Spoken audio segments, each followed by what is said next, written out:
सैनिक.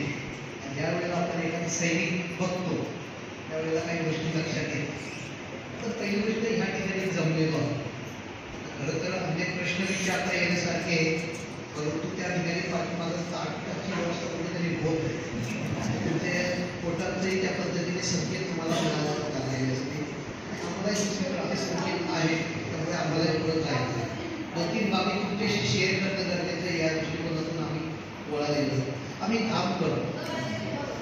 का करतो काम? काम आम्ही का करतो? घरी काम करतो, गाडी काम करतो, शाळेत काम करतो. त्या काम करण्यामागे कुठेतरी प्रेरणा काम करते. कुणी असं आहे का की मला काही कुणाची प्रेरणा नाही, कुणी काही सांगितलेलं नाही आणि मी करतोय? जो कुणी असं करत असेल ना, ज्याला कुणी सांगितलेलं नसेल, काही प्रेरणा नसेल, काही नसेल, तर मग हा एक वेगळ्या दुनियेचा माणूस आहे. पण मी ज्या वेळेला काम करतो त्याचं पहिलं कारण आहे, तुम्ही सगळेजण बसलेले आहे. त्या ठिकाणी तुम्हाला काहीतरी आदेश मिळाला आहे. त्या आदेशामुळे तुम्ही इथं आलेले. व आदेश मिळाला नसता तर तुम्ही आले असते का? आदेश देणारा तुमच्या दृष्टिकोनातून कुठेतरी वरिष्ठ आहे. त्या वरिष्ठाचा आदेश जर पाळला नाही तर काहीतरी वेगळा परिणाम होऊ शकतो. त्याला तुम्ही वरिष्ठ मानतात, त्याच्या मागेही काहीतरी कारण आहे. त्याच्यापासून तुम्हाला काहीतरी लाभ होणार आहे. लाभ होत असतो. जे कोणी तुम्हाला तुमच्या व्यवस्थापनाने पाठवलेलं आहे, शासनाने आयोजित केलेलं आहे, शासन तुम्हाला काहीतरी देत आहे, तुम्हाला काहीतरी त्याच्यापासून अर्थार्जन होत आहे. आणि मग त्यामुळे मी जर ह्या ठिकाणी गेलो नाही, म्हणजे मी ज्या वेळेला काम करतो मला काहीतरी फायदा होणार असतो, त्या दृष्टिकोनातून मी काम करतो. कोणी इथं आहे का की मला पगार मिळत नाही तरी मी काम करत नाही?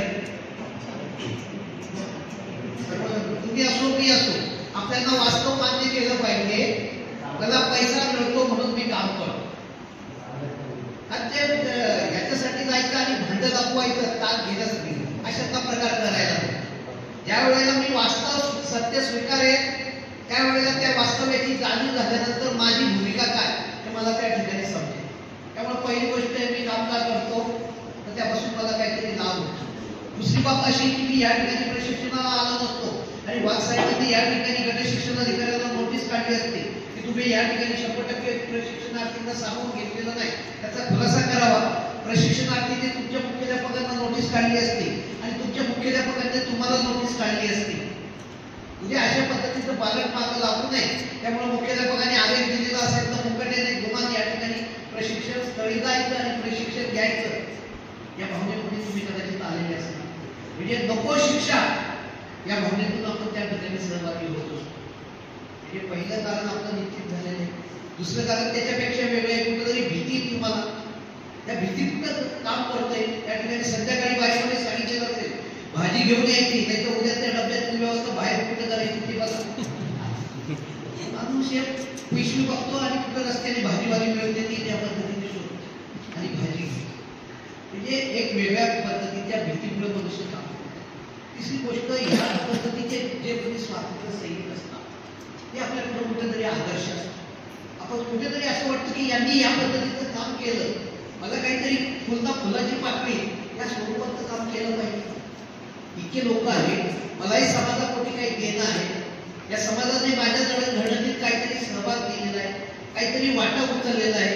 या ठिकाणी जो सामान्यातील सामान्य मनुष्य असेल, कष्टकरी असेल, त्यांनी काही वस्तू खरेदी केल्या, त्याच्यावर कुठंतरी या ठिकाणी टॅक्स बसवलेला आहे गव्हर्नमेंटने आणि त्या टॅक्समध्ये माझ्या शिक्षणासाठी गव्हर्नमेंटने काहीतरी यंत्रणा उभारली आणि त्या यंत्रणेच्या द्वारे मी या ठिकाणी शिकलो 4 लोक आणि त्यामुळे आज मी कुठेतरी दुसऱ्यांना शिकवू शकतो.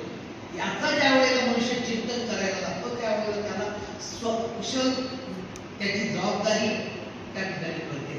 सामाजिक दायित्वाची भावना निर्माण आणि ही सामाजिक दायित्वाची भावना माझ्या मते आपल्या दृष्टिकोनातून खूप महत्त्वाची. यावेळेला अशा शाळेमध्ये आपण येतो, कुठेतरी स्वातंत्र्य सैनिक नावाचा बोर्ड वाचतोय, त्याच्या स्वातंत्र्य सैनिकाच्या कथा आपण ऐकतोय आणि त्याने त्यावेळेला भोगलेले त्रास, सहन केलेलं कष्ट, जीवाभावाची माणसं कदाचित दुरावलेली असतील, घरच्यांसाठी त्या पद्धतीचा वेळ देता आलेला नसेल घरच्यांबरोबर प्रेमासाठी 4 क्षण त्या ठिकाणी त्यांना जमलेलं नसेल, अशा व्यक्तीचं ज्या वेळेला जीवन चक्र वाहतोय त्यावेळेला मग माझ्या मनामध्ये भावना निर्माण होते, दुनिया में कितना गम है मेरा गम तो कितना.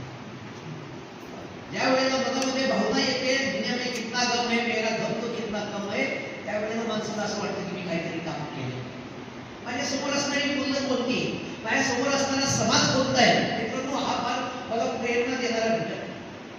त्याच्याबरोबर जर मी काम केलं, फार छोट्या छोट्या अपेक्षा आहे, फार मोठ्या अपेक्षा नाही तुमच्याकडून, छोट्या अपेक्षेने ही माणसं जगणारी, ही बांधव जगणारी, आजचा दिवस समाधानाने गेला तर हे मोठं कार्य आज त्यांचं इप्सित आहे. अडाणी सारखं, अंबानी सारखं 10-50 पिढ्यांचं त्यांना त्या ठिकाणी बघायचं नाही, अशी माझी ह्या भागातील लोकांची मनोवृत्ती. घरावर त्या पद्धतीने त्यांनी त्या पद्धतीने हे ठेवलेले आणि या पद्धतीने जीवन जगत आहे. आजचा दिवस आनंदात गेला, खूप समाधान, आणि हे फार मोठं समाधान आहे. आनंदी असतं आणि समाधान मिळवतं, याची किंमत पैशात करता येण्यासाठी नाही. तर इथं भरपूर पैसा असेल अंबानी अदानीकडं तरी सुद्धा रात्री झोप लागत नाही, हे वाटतो. आपल्याला कुठेतरी हे शिकायचं आहे, हे समजून घ्यायचंय की मला खरा आनंद मिळवायचा असेल या मागचा एक खेळाडू हे केला, गब्बर सिंग तुम एक मारोगे हम 10 मारेंगे, या भूमिकेतून आमची खेळाडू पेटून उठतात आणि आमची टीम जिंकते.